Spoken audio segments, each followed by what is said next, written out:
park and facility naming policy. We have our Community Service Director, Brad McIntyre, who will lead this in this discussion. Good evening, Mayor, members of the council. I guess I don't need to introduce myself. You can. Mayor. So this evening, I'm here. In the last few months, council seems to have requested a review of adopt a park and facility policy. So I'm here this evening asking council to consider that policy that establishes a criteria for the consideration of future parks and facilities. There is two maps I'm going to show you. I didn't want to, it was too hard to put all of our parks on one slide, so I just kind of broke it up.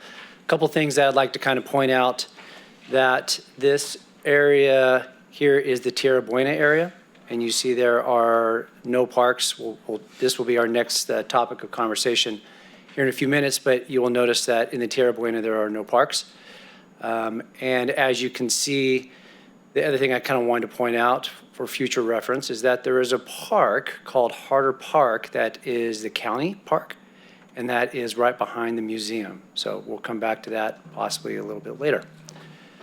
So the parks that you can see before you have historically been named really in two or three different categories. And those categories have been practically through geography, street names, or individuals who have made significant contribution in our community. The proposal before you includes those with some additions that pretty much falls into four categories. We talked about the street that would be adjacent to the park that historically we've done. We've got geography and historical significance to the region. And then we've added individuals or organizations for your consideration. The criteria for individuals, you will see a lot of and/ors.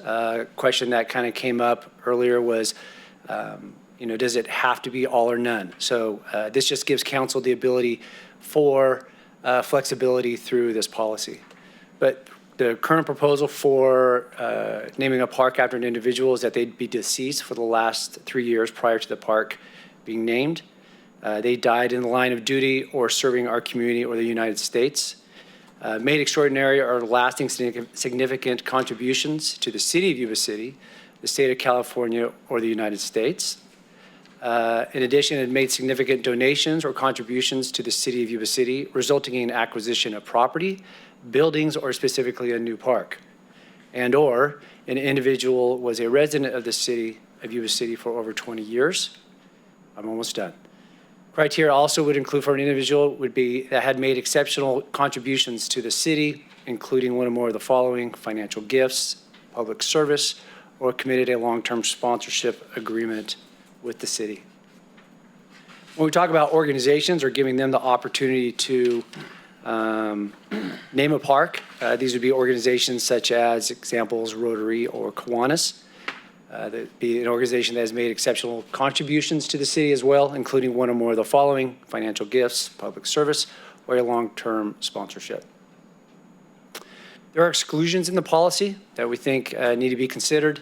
It would certainly be no names that would promote alcohol or tobacco products, a political organization. Also under extraordinary circumstances, and this has happened in other cities, where a park had been named and then for some reason something had happened where it cast a negative image upon the city, and any city recognition could be revoked at the discretion of city council. Again, the recommendation would be to consider establishing a criteria and for the consideration of future naming city parks and or facilities. I'd certainly gladly take any questions or comments. All right, thank you, Mr. McIntyre. Any questions or comments from the council? Anything from the public? Anything online? No public comment. Okay, bring it back to the council for possible action. Through the mayor, I move that we adopt a resolution and policy that establishes criteria for the consideration of naming future city parks and facilities. Second. All right, I have a motion by Vice Mayor Shaw, second by Councilwoman Espandola All those in favor signify by saying aye. Aye. Any opposed? Hearing none, item 9 passes unanimously.